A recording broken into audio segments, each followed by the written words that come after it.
الشيطان الرجيم. بسم الله الرحمن الرحيم. الحمد لله نحمده ونستعينه ونستهديه ونسترشده ونعوذ بالله من شرور أنفسنا ومن سيئات أعمالنا. من يهد الله فلا مضل له ومن يضلل فلا هادي له. وأشهد أن لا إله إلا الله وحده لا شريك له وأن سيدنا محمدا عبده ورسوله. اللهم صل وسلم وبارك على سيدنا محمد وآل سيدنا محمد كما صليت وسلمت وباركت على سيدنا إبراهيم وعلى آل سيدنا إبراهيم في العالمين إنك حميد مجيد. أما بعد فإن أصدق الحديث كتاب الله وخير الهدي هدي سيدنا محمد صلى الله عليه وآله وسلم وأن شر الأمور محدثاتها وكل محدثة بدعة وكل بدعة ضلالة وكل ضلالة في النار. Ma'asyiral muslimin rahimakumullah. Marilah kita bersama-sama mengucapkan salawat dan salam kepada junjungan kita Sayyidina Muhammad. Allahumma salli ala nuril anwar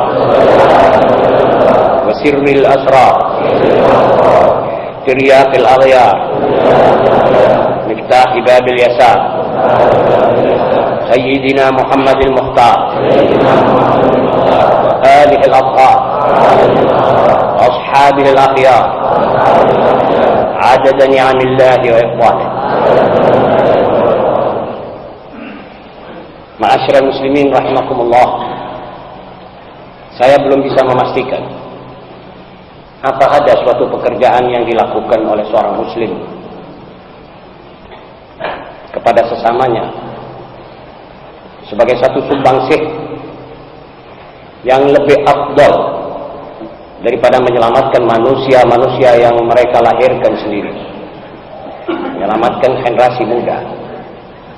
Berpikir dan tekun sekali memikirkan bagaimana cara yang paling jitu dan paling dekat, paling cepat untuk meningkatkan kedudukan generasi muda di zaman seperti sekarang ini. Kita bisa bersedekah dengan kelebihan uang yang ada pada kita. Kita bisa bersedekah. Kita bisa mempertahankan negara dari serangan lawan sampai kita mati syahid. Kita bisa menghajikan kedua orang tua. Kita bisa menghafalkan Quran 30 juz. Kita bisa mengajar. Kita bisa mewakafkan kelebihan rumah kita untuk suatu tempat ibadah atau pengajian. Kita bisa berbuat salat misalnya, mengerjakan salat.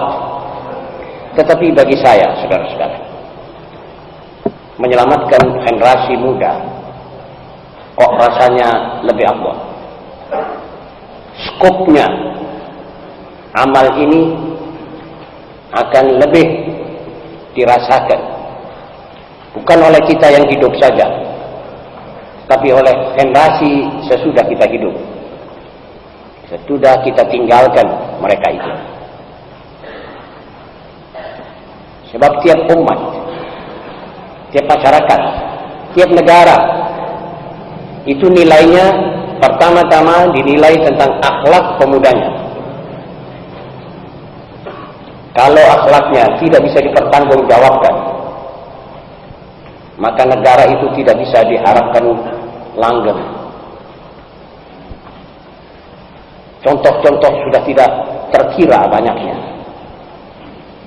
Perancis kalah dalam Perang Dunia Kedua melawan Jerman karena Jerman pemudanya lebih terpelihara. Kaderisasi Hitler Jugend, pemuda Hitler kaderisasinya lebih mantap dari kader-kader Prancis. Pemuda Prancis waktu itu banyak dilanda oleh penyakit-penyakit kotor, nuwun sewu. Badannya tidak kuat, karakternya sudah manja. Ya, apa yang dikatakan oleh istilah sekarang sudah menjadi pemuda loyo, nuwun sewu. Begitu diserbu oleh Nazi, 16 hari sudah menyerah Prancis. Maginot Land, kubu yang paling berat dibangun di Eropa oleh suatu bangsa seperti Prancis, kalah dengan daya tahannya Siegfried, bentengnya Jerman, dan tumbanglah negara Prancis.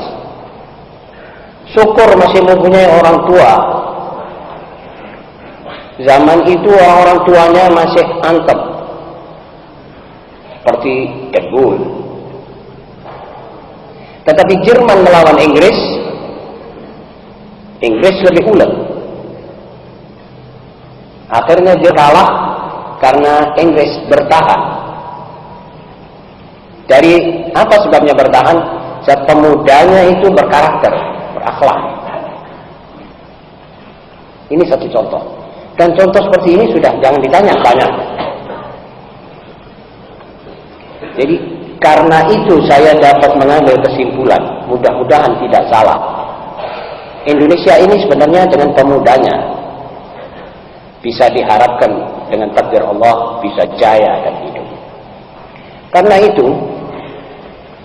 saya milih tema sebagaimana yang saudara lihat. Maudhu' Onderwerp ini adalah buat saya penting.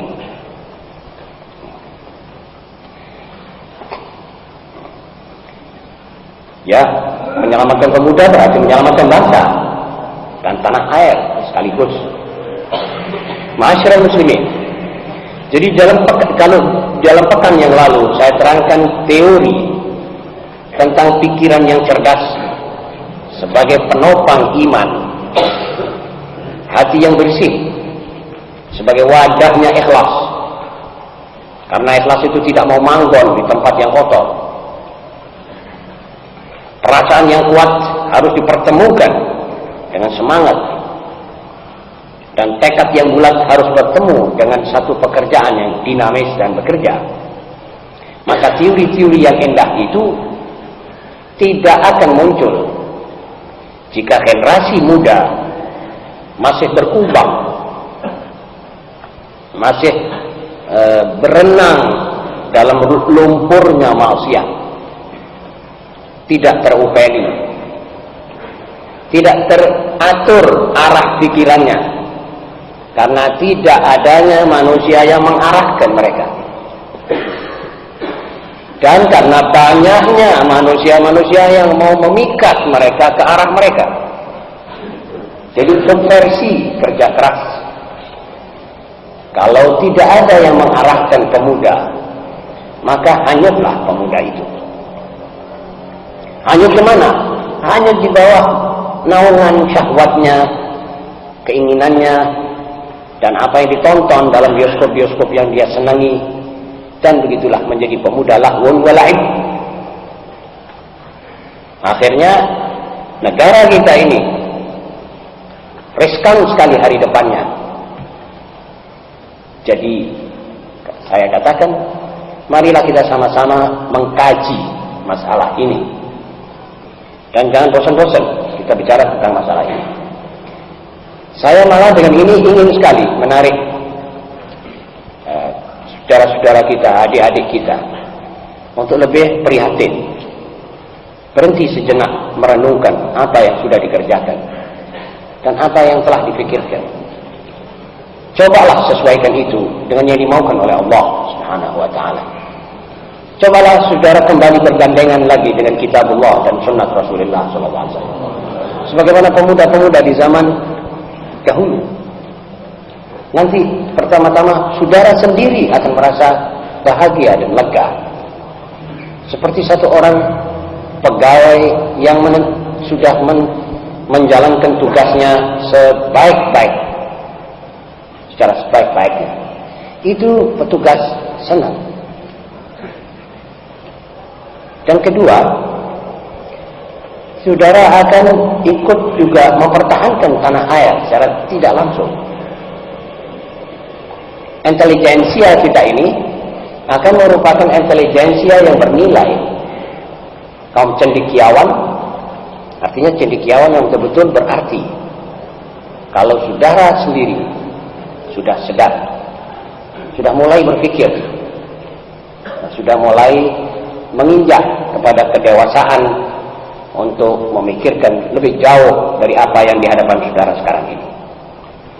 Ma'asyiral muslimin, karenanya diktat yang ke-18 ini saya cantumkan teori yang paling baru untuk menyelamatkan generasi muda.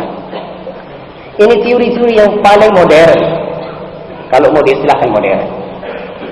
Dan saya bersedia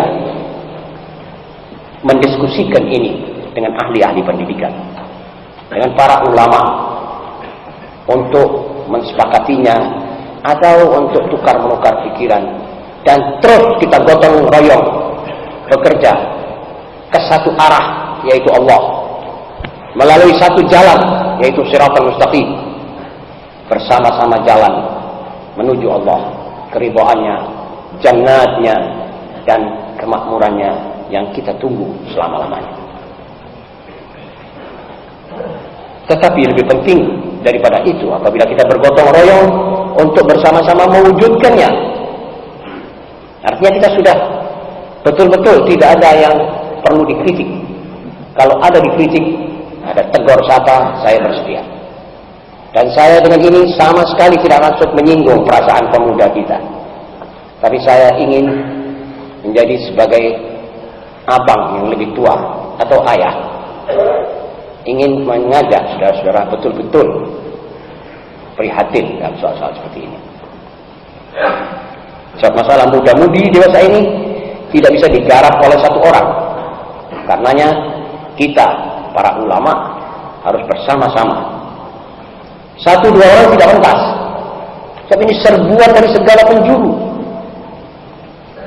untuk memikat saudara, untuk merusak saudara, sengaja. Dan kesengajaan ini tidak bisa saudara rasakan. Sebab saudara yang main, yang bisa merasakan adalah yang mengikuti detik per detik, tapak per tapak, dari jejak-jejaknya syaitan-syaitan dari segala penjuru ini. Ma'asyiral muslimin, kita hadapi masalah ini dengan syarat-syarat massal, frontal, dan total. Yang sempat mulai, dia mulai. Tidak boleh kita saling tunggu-menunggu. Tidak boleh kita tunggu suasana yang paling jernih dan paling baik. Sebab untuk memadamkan kebakaran tidak perlu cari air ledeng. Air apa saja, air hujan pun boleh. Nuwun sewu, air peceren pun boleh, asal mati itu api.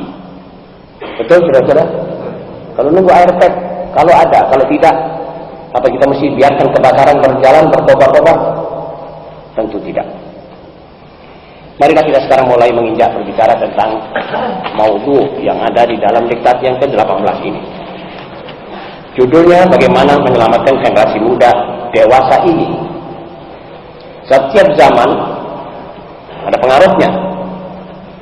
Tiap zaman godaannya lain daripada zaman sebelum zaman ini. Semua kita ini masih hidup. Saya yang kira-kira 15 hari lagi sudah mencapai umur 60 tahun. Saya hidup di dalam zaman muda saya tidak seperti begini. Jadi pengobatan zaman saya tidak pengobatan zaman ini. Terapinya lain.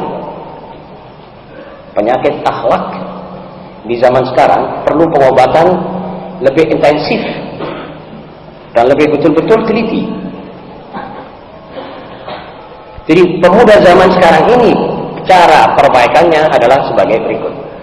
Pertama-tama, vaksinasi mereka dengan pokok-pokok dan moralnya agama Islam.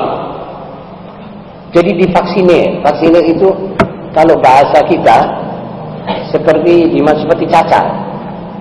Cacar itu baksil yang dimasukkan di sini di badan kita supaya nanti kalau ada cacar, baksil cacar betul mau menyerang, ada dari dalam sudah ada daya tahan. Jadi dikeroyok itu.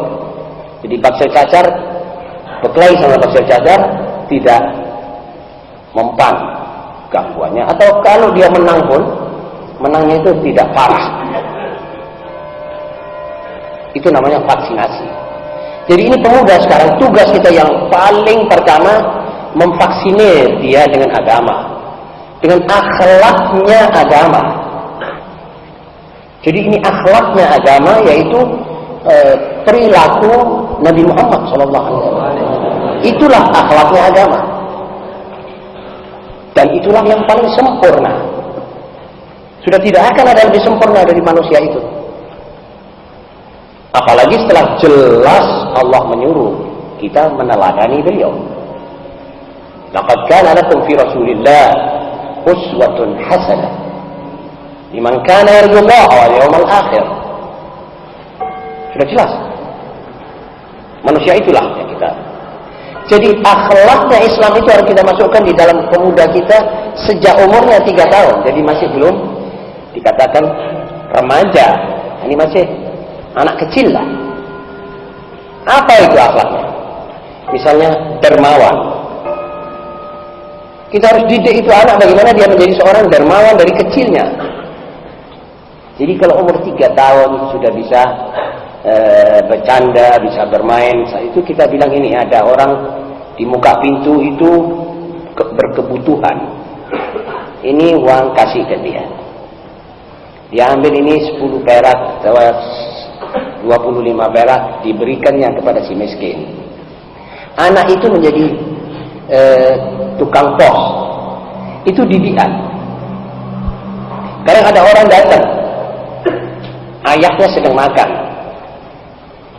Jangan sampai ayah keliru mengatakan pada anak, katakan ayah tidak ada. Itu mendidik anak sebaliknya dari akhlak Islam. Mendidik itu anak pinter bohong.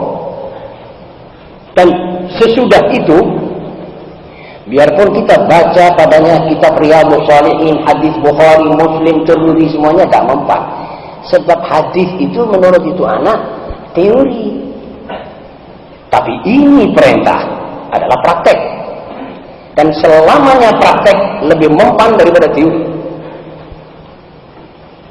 Itu sebabnya Rasulullah SAW berkata kepada Ali,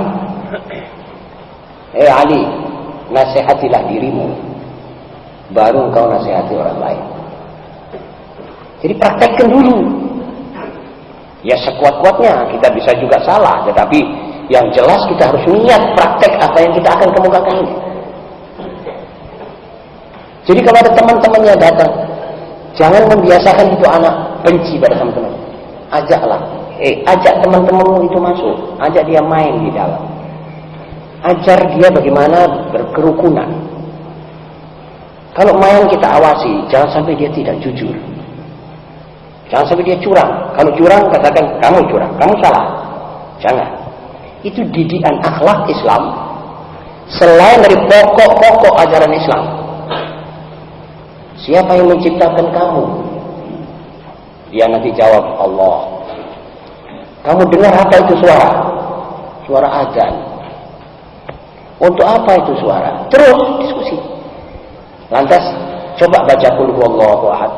Diajari apal-apalan surat-surat pendek. Terus ditanya, siapa yang menciptakan kamu? Allah. Lidahmu ini dari siapa? Allah. Yang kasih kamu makan siapa? Jangan dididik bahwa ayah kasih makan. Ayah sebetulnya tidak kasih makan. Ayah mencarikan apa yang sudah dicepatkan oleh Allah untuk dia. Memang begitu. Jadi kalau saya bilang pada anak saya, ayah carikan kamu makan, keliru. Ayah cuma mencari, tapi bukan memberi makan. Memberi makan adalah Allah. Itu semuanya diteruskan sampai ini anak mempunyai satu gambaran wungkul mujassad, betul-betul terwujud di hadapan, di pikirannya yang masih kecil tentang hal-hal ini. Lalu dia membesar. Kalau dia membesar, itu membesar, ikut. Dan skopnya lebih besar. Kalau dia nanti melihat kecelakaan, Allah menakdirkan itu. Jadi begitulah kita vaksinir dia terus. Lantas dia insya Allah Taala selamat. Tetapi nanti yang lebih pemuda yang lebih besar, yang pemuda lain caranya. Ini ada pasal-pasalnya. Yang kedua, memupuk sifat kejantanan, kesatriaan, kemauan atau tekad yang besar. dan moral. Jadi kita mesti memupuk sifat-sifat kejantanan. Jangan dia umpamanya salah terus dia melarikan diri. Didiklah dia. Kamu salah. Kamu jangan melarikan diri. Kamu bilang saya salah dan saya minta maaf. Enggak apa-apa. Biasakan bahwa kalau kamu salah, kamu harus mohon maaf. Pertama kepada Allah. Kedua kepada temanmu yang kamu cederai dan kamu salahi. Itu jantan. Dan kalau diambil apa-apanya oleh orang dan disalahi orang, orang itu minta maaf, katakan padanya, kalau kamu dimintai maaf oleh orang, nah, jangan kamu tolak. Kamu harus katakan, ya, saya maafkan kamu. Jadi belajar, diajar bagaimana dia minta maaf apabila keliru, tetapi dia juga tidak kikir untuk memberi maaf apabila dia dimintai maaf. Itu kesatria. Ajar dia bagaimana ulet dan sabar. Itu kesatria. As-sabr. Innallaha ma'as sabirin. Ayat-ayat sabar dalam Quran penuh. Bukan di sini tempat kita baca ayat-ayatnya, tetapi saudara-saudara nanti bisa kembali menelaah sendiri. Sabar. As-sidq. Kata-kata yang betul. Ada kaca pecah. Siapa yang mencahkan ini? Kulo, Pak. Betul, Pak. Jangan dimarahi. Barang sudah pecah. Kita harus lebih pintar melihat ini bahwa ini sudah ditakdirkan oleh Allah. Ajalnya kocok itu sampai di sini. Mau apa lagi? Kita pukul itu anak sampai mati pun ini kaca tidak akan butuh kembali. Tetapi kalau kita dengar itu anak bilang, "Kulo, Pak.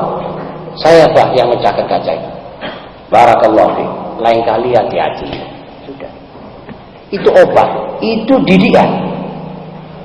Kalau kita tunjukkan muka yang garang, dia bilang, bukan saya yang mecahkan. Saya bilang, itu kakak saya. Kakak bilang, duduk aku. Ya deh. Itu akhirnya terjadi dialog palsu. Ini bukan kesatria. Ini bukan kesatria karena dia itu belajar menipu atau belajar menutupi barang yang hak. Nanti sampai besar ini anak kerjanya gitu. Dia berbuat salah, yang ditunjuk jari telunjuk ini nunjuk ke muka, tidak menunjuk ke dadanya sendiri. Bukan saya, ya itu yang salah. Bukan golongan saya, golongan itu yang salah. Seterusnya sampai dia mati. Ini tidak menguntungkan buat itu anak dan buat masyarakat yang anak itu hidup di tengah-tengahnya. Tidak menguntungkan. Kemauan, dia mesti mempunyai azimah, mesti kekuatan. Kalau mau itu mesti diwujudkan. Jangan tunggu apa-apa sampai dia dibantu terus akhirnya dia tidak bisa kerjakan itu kalau tidak dibantu orang. Jadi punya kemauan tapi nunggu orang, ayo kerjakan, saya punya kemauan ini. Jadi kalau dia minta pisang misalnya, koncengno gedange. Ojo konceng gini. Belajar orang konceng gedang ini konceng. Makan. Jangan terus didulang saja. Kalau sudah 3 tahun, mangan dewe. Kepingin kalau sendok atau tangan. Ajar terus sampai dia bisa makan sendiri. Dulang sendiri. Ayo cuci. Tanganmu itu cuci sendiri. Jadi dia biasa bekerja tidak pakai dibantu. Itu nanti kalau dia besar, kalau dia menjadi muda, dia tidak mau minta ulangan mandi. Ini tak contoh nih. Dia tak mau payah. Ini matematika nih mau kita garap ya. Garap ini. Gue kan tak persen ini. Yang pintar nanti yang di persen itu dapat persen, dapat pintar. Dan begitu seterusnya. Itu artinya biar dia mempunyai kemauan untuk menggarap dia punya pekerjaan sendiri, dan kalau mau punya kemauan harus dia laksanakan sendiri sampai selesai dengan takdir Allah. Dan moral. Jadi toto kromo. Kamu tadi apa sih kerjamu kok rame-rame? Kan ibumu tadi tidur, jangan rame-rame. Kamu harus tidur bersama atau kamu tenang.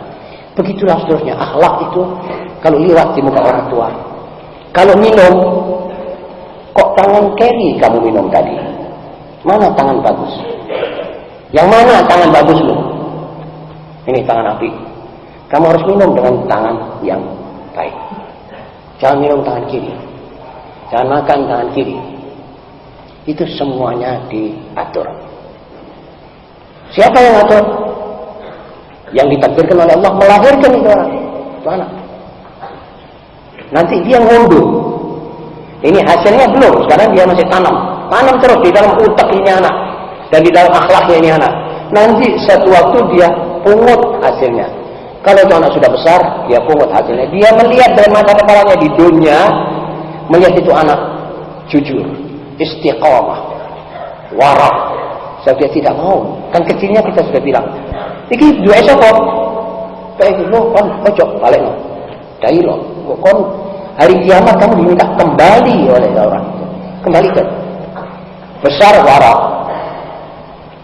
Kalau begitu terus nanti kita di dunia senang melihat qurratul ain, mendinginkan hati kita itu anak.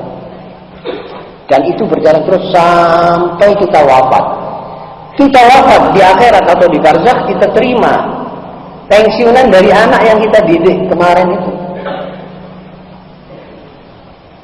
Ini saudara-saudara, kerjaan kita orang tua. Minimum kita didik kita punya anak. Kalau kita bisa didik anaknya saudara-saudara semua, ya lebih afdal. Buka di kampung saudara misalnya ada langgar. Kalau saudara ada lowong waktu, sudah dari pasar, sudah dapat rezeki, mau apa lagi? Coba pungutan anak-anaknya orang-orang tonggo-tonggo kita yang masih belum ada kesempatan untuk itu. Masukkan dalam langgar itu, kita pelan-pelan aja bicara, tenang gitu. Kita bacakan cerita Nabi. Itu anak terdidik. Nanti saudara juga akan memungut hasilnya ya berapa kali yang saudara garap itu. Nanti akan berkurang pemuda-pemuda yang ngebut tengah hari dengan knalpot dibuka, suaranya memecahkan gendangnya telinga. Waliyadzubillah. Ada orang baru sakit jantung, baru melihat sedikit dengar itu suara, bangun terkejut. Itu anak jalan seperti tidak ada apa-apa di dunia. Seperti ini dunia dia sendiri yang hidup. Ini perlu diatur dari mulai umur 3 tahun itu. Yang ketiga, mengembalikan kepercayaan mereka kepada agama Islam dan syariatnya. Saudara-saudara ma'asyiral muslimin rahimakumullah.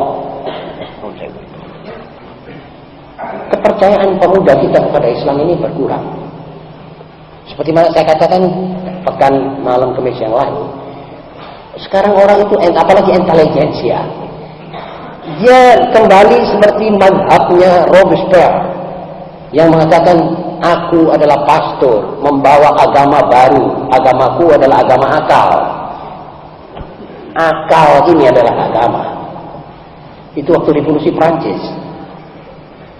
Itu Robespierre mengatakan demikian. Jadi itu sekarang ini kaum intelek, kaum intelijensia, kebanyakan itu sudah mensepelekan agama. Apakah masih perlu ini agama? Manusia kan sudah sampai di bulan. Dengan pikiran yang agak dangkal, dia mengira bahwa manusia ini adalah kapsul yang pergi ke bulan dan kembali. Rohnya tidak ada, cuma ada badannya tok. Ini salah. Itu teknologi ya, betapapun majunya. Kalau tidak berbarengan dengan kemajuan rohani, akan menjadi celaka. Ini ada kedua kepala raksasa, kedua kepala negara raksasa sedang seperti tuduh menuduh dan ancam mengancam. Ini Eropa sudah gemeter, dunia sudah gemeter. Apa sebab? Kalau salah satu dari mereka kalah, mulai perang, buyar ini umat manusia. Sebab Presiden Amerika mengatakan kepada Soviet harus memilih masalah senjata dan pembatasan senjata dengan cara-cara tidak pakai serbu-serbuan ke Afrika dan lain-lainnya, atau pilih kita perang. Kira-kira begitulah. Ancaman ini ngegetkan. Dijawab sama Soviet, Orang-orang Amerika ini rodo-rodo tidak pandai. Mengira Soviet itu masih bisa digertak-gertak kayak dulu itu. Jadi seperti sudah lakonnya, maaf, di wayang apa itu kalau ada orang tanya, konwani yang berapa? Lah apa saya tak wedeni? Sudah gitu, sudah mulai. Itu sudah bicara orang-orang yang bukan intelek. Di saat itu, saudara-saudara, kita harus mempunyai satu wadah, yaitu tanah air yang menampung manusia-manusia khusyuk kepada Allah. Tidak digentarkan oleh suasana internasional, sebab dia ada kawat yang tersetrum dengan Allah Subhanahu wa taala. Dia hidup, dia senang, hidup hatinya, hidup akalnya, hidup negaranya, makmur dan seterusnya. Jadi kekhawatiran anak-anak sekarang bahwa agama itu tidak bisa diandalkan lagi, kita berkewajiban mengembalikan kepercayaan mereka kepada syariat. Saya tidak mungkin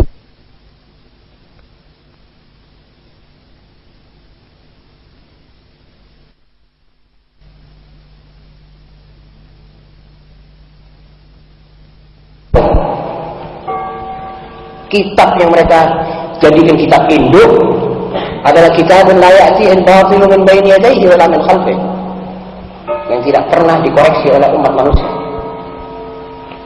Ma'asyiral muslimin, kembalikan rasa kepercayaan mereka itu kepada agama, kepada syariat agama, kepada akhlak agama.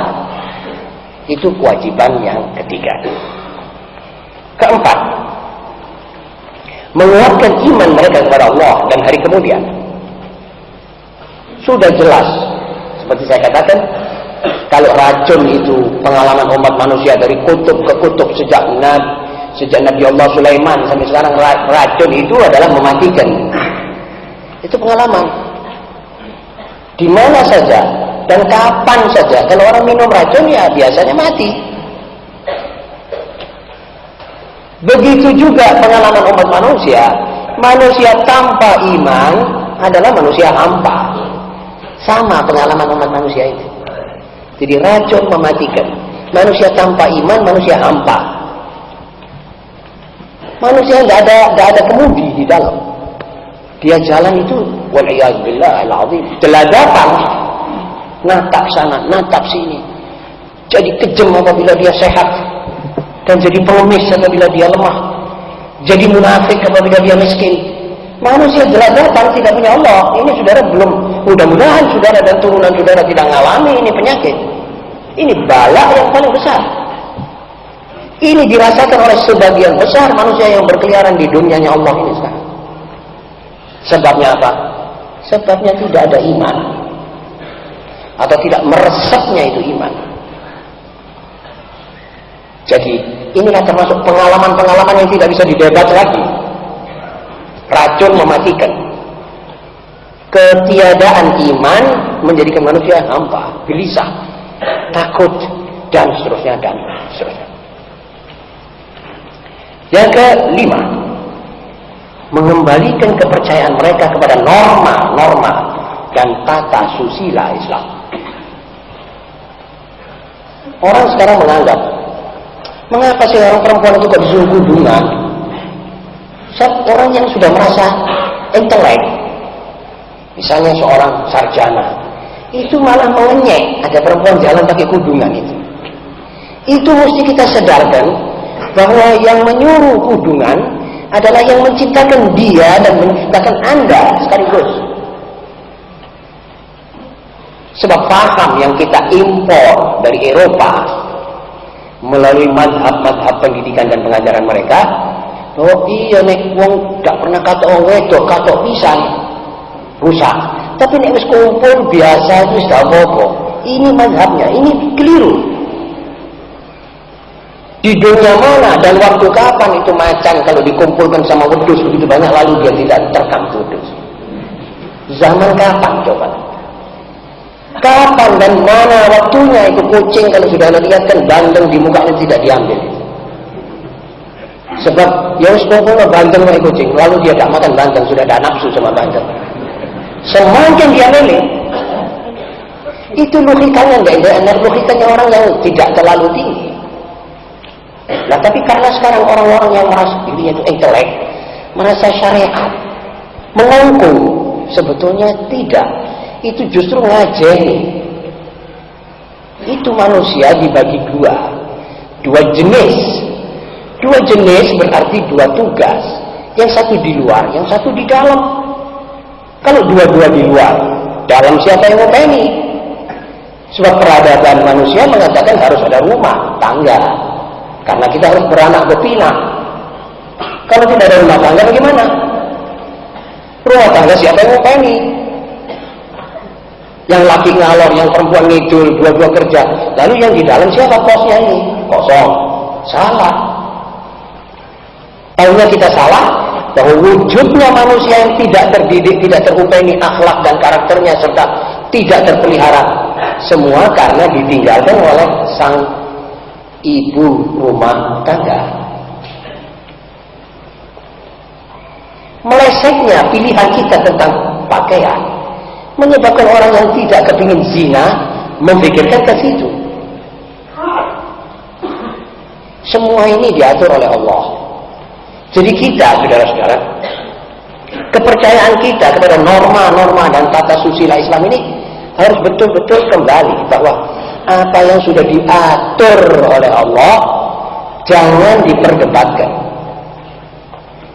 Tapi ada hal-hal yang tidak dibicarakan oleh Allah, itu bisa kita bicarakan. Batas mana yang ditutup dari badannya perempuan itu absolut, jangan diperdebatkan. Tetapi corak pakaian apa, model bagaimana jahitannya, itu terserah pada kita. Ada yang diloskan kita berpikir. Tapi sekarang kita ke pokoknya. Yang dikatakan tutup, kita bilang tidak, buka. Lalu kita minta supaya ada polisi susila. Perlunya apa? Polisi susila kita penatkan kerjanya mereka semakin double. Karena manusia ini ditelanjangi, disuruhnya manusia ini jadi warak. Apa bisa itu? Disuruh bergaul tanpa batas, lalu kita bilang, hati-hati ya, saya warak ya. Tidak gitu caranya. Soalnya diperlihatkan tontonan biskop-biskop yang cabul dan semi cabul dan multi cabul, lalu kita bilang pada pemuda, hati-hati loh. Jangan sampai kamu rusak. Sama dengan orang yang diikat tangannya, diikat kakinya, dimasukkan dalam laut, dia bilang jangan basah ya, jangan tenggelam. Subhanallah. Ini faham dan logikanya setan, saudara-saudara, yang memutar balik keadaan. Sedang tata krama Islam tidak begitu. Sudah jelas. Manusia dibagi dua, satu ada posnya masing-masing. Dan yang dikatakan pos dalam ini bukan dikurung, tapi diserahi satu pekerjaan yang cocok dengan emosinya, cocok dengan perasaannya, cocok dengan konstruksi badannya. Cocok semua. Emosi, itu perempuan emosional. Bangun 10 kali satu malam, siapa yang kuat, saudara-saudara? Kalau tidak seorang perempuan. Nah itu diserahkan pada dia. Maka itu dia yang mengandung, dia nanti yang menyusui, dia yang bangun malam. Saudara tidak diwajibkan itu.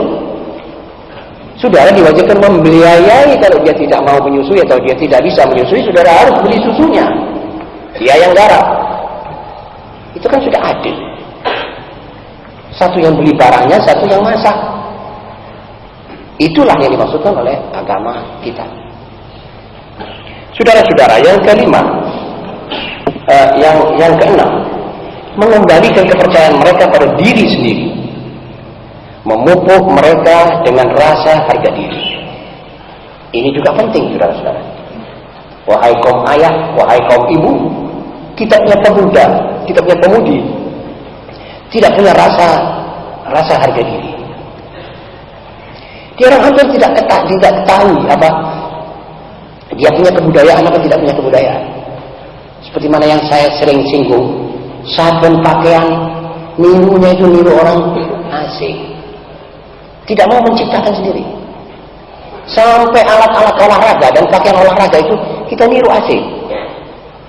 Misalnya karate, kita pakai pakaian judonya Jepang dulu. Pakaiannya, tataannya, jahitannya kita ikut inci per inci. Kenapa kita tidak pakai selabruknya kita punya pendekar-pendekar 200-300 tahun dulu? Kan lebih serem, lebih menghebat dan kepunyaan kita.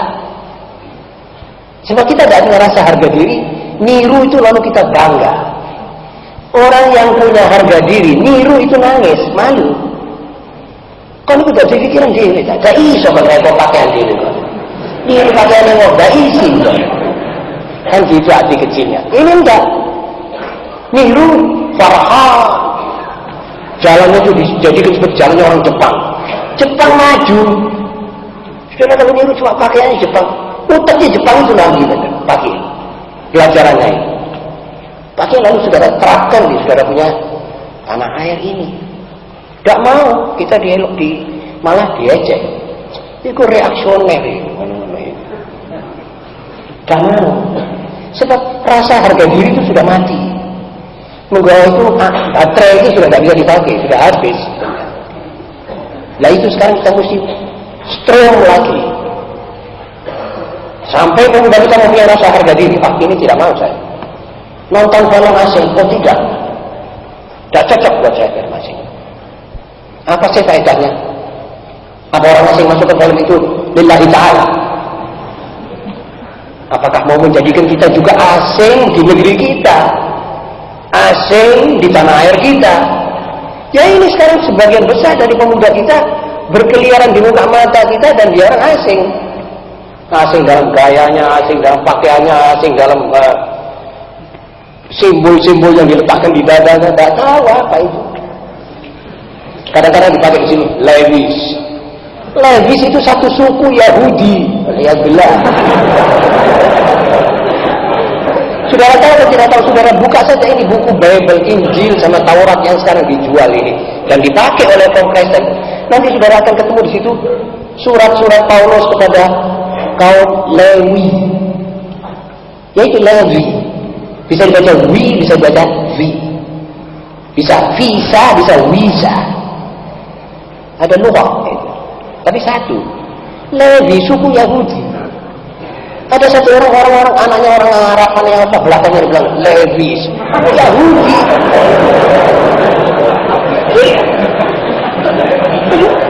Saudara-saudara, ini hal sebetulnya saja. Saudara kau tahu ini masalahnya masalah kurang bahan pengisi otak itu pemuda waktu kecil sampai dia gitu. Jadi, lah siapa yang mau dicontoh sama dia? Karena tidak ada ya dia pakai itu, dia lihat di gambar dia di bioskop ada orang pakai gitu dia pakai gambar bendera Inggris di sini. Itu Garuda hitam yang dipasang oleh Hitler di gedung Reichstag, gedung parlemennya dia di Nazi. Itu dipakai di sini. Lalu di sini bendera Swiss. Kadang-kadang di belakangnya ada LEE di celananya itu. Macam-macam di sini ada. Akhirnya saya ketemu satu teman mempunyai satu pakaian di sini yang kurang baik. Saya bilang tolong buka. Oh ya, maaf saya tidak perhatikan waktu saya beli dibuka. Itu saudara-saudara wajibnya kita semua menegur. Kalau ada orang muda bangsa kita, turunan kita jalan dengan maka kini apa? Iki apa nak dodomi kok benderane. Takono dhisik. Dan kalau umpamanya dia masang merah putih, ya sudah betul. Nah kalau dia masang bendera Australia, apa hubungannya kamu dengan Australia? Nah kalau kamu berkebangsaan Australia sudah mesisan, sudah karuan sudah. Tapi tidak demikian. Ma'asyiral muslimin, perlu ini yang disadarkan. Jadi rasa harga diri. Saya tidak mau, saya bangga menjadi bangsa ini, saya syukur kepada Allah. Bangga dalam hal ini kata wa amma bi ni'mati rabbika fahaddits. Bangsa Indonesia tidak kekurangan apa-apa. Kekurangan kita kekurangan pengetahuan. Kalau bodoh kita tidak kurang. Bodoh cukup. Asal amanat yang menjaga bodoh-bodoh itu. Dan pengetahuan serta pengertian kita sebagai bangsa. Alhamdulillah kita bisa mengalahkan Jepang, saudara-saudara. Kalau kita semua gotong royong untuk memperbaiki soal pemuda ini, tidak sampai 30 tahun lagi, jadi tahun 2000, ini Indonesia sudah seperti Jepang, memproduksi motor, diekspor ke negeri-negeri. Jadi umat yang berdiri dan akhlak, adab, sopan santun, agama, masjidnya penuh, kalau riayah lapangannya juga penuh. Itu umat akhlaknya, agamanya mantap dan industrinya juga mantap. Ya Allah, lebih hebat dari Jepang. Ini sekarang malah agamanya dirongrong. Sudah agamanya dirongrong seperti dibobot. Ini agamanya pemuda kita dibobot, saudara-saudara, dari mulai utek. Dibobot itu pemuda sampai kelenger, tidak tahu itu agama apa. Ayahnya pura-pura tidak tahu. Wah, ya pokoknya rapor api, orang sing apa. Nah, kalau dia menjadi sarjana tanpa agama, apa kita bisa bertanggungjawabkan akibatnya di dunia sampai di akhirat? Inilah pokok persoalan hari.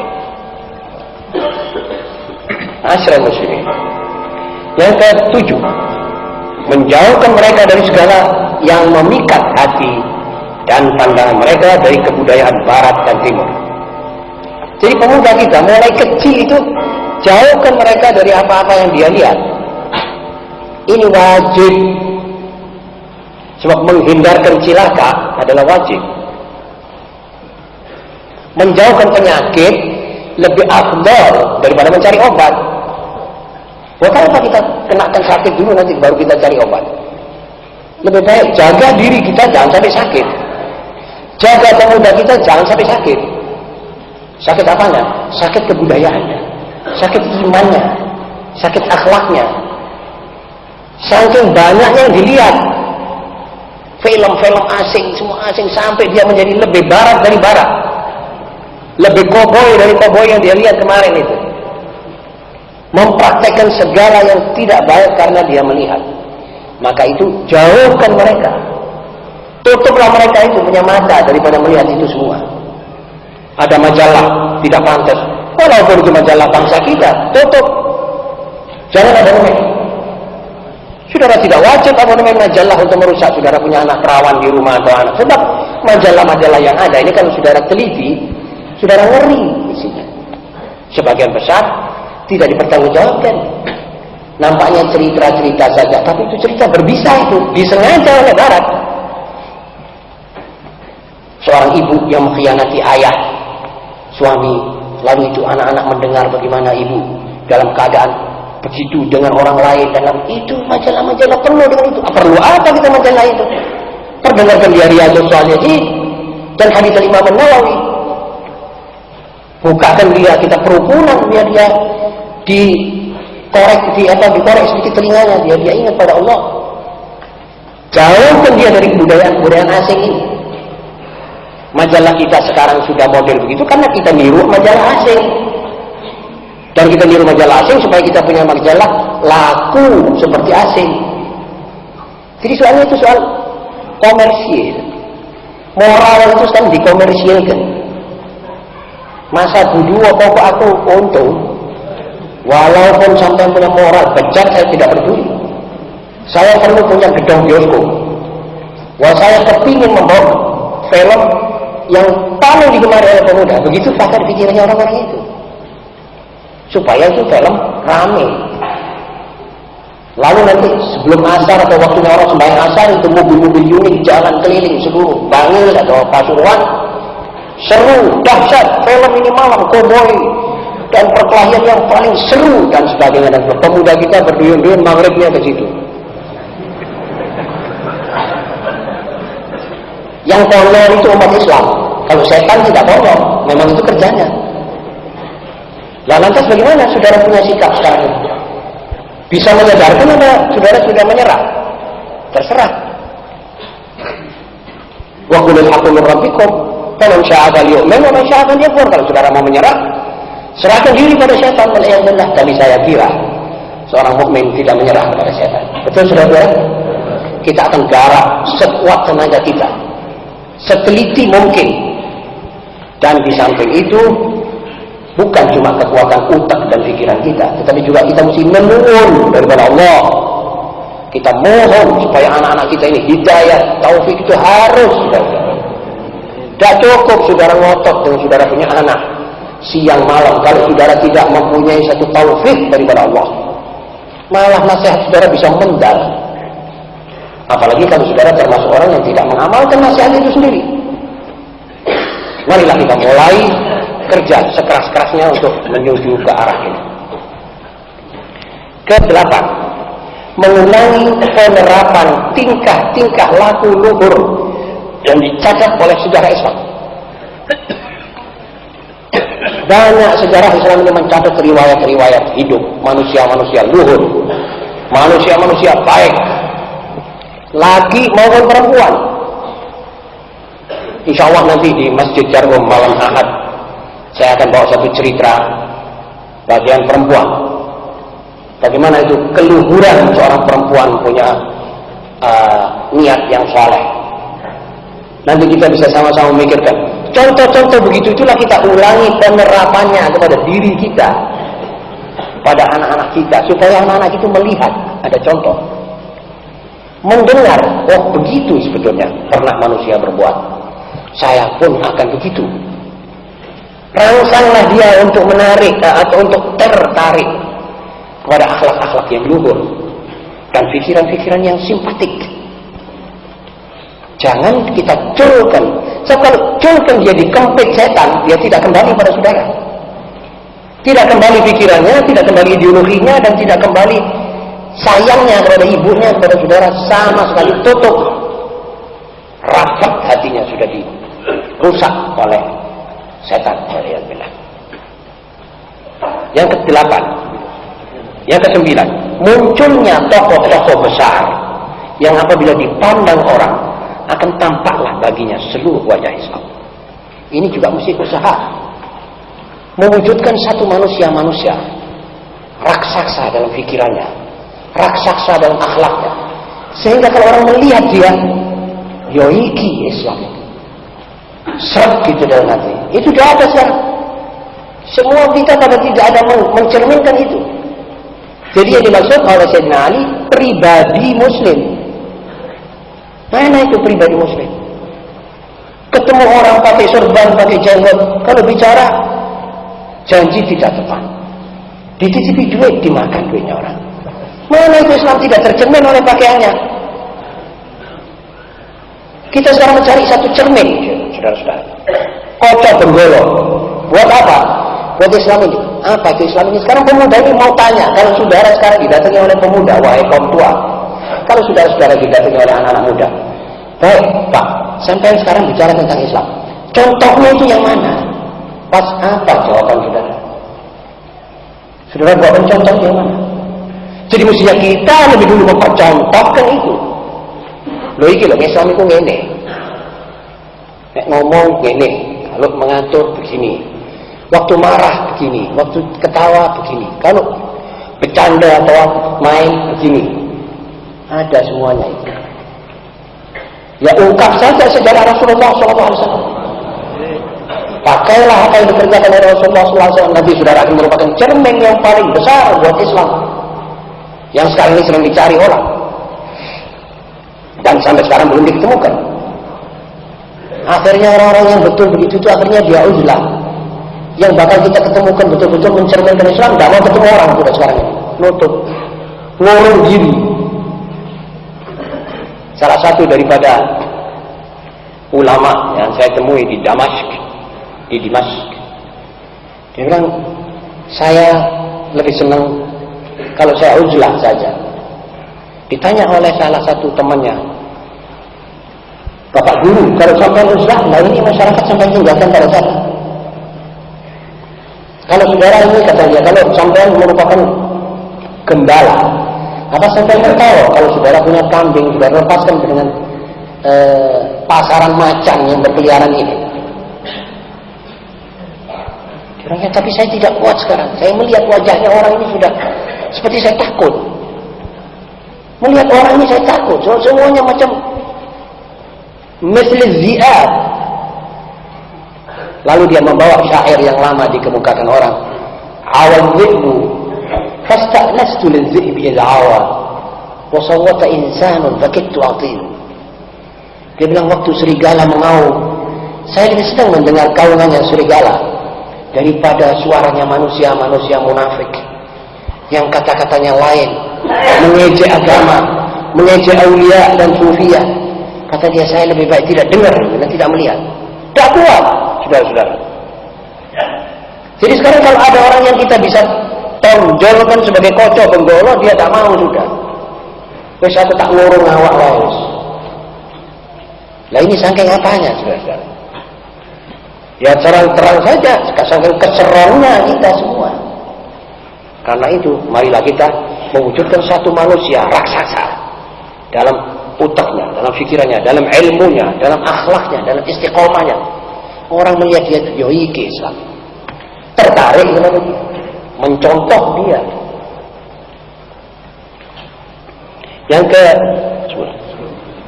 Yang ke-10, mengisolir mereka yang masih baik dengan didikan Islam. Nah, ini sekarang ada sistem isolasi. Dalam pendidikan modern sekarang isolasi sistem.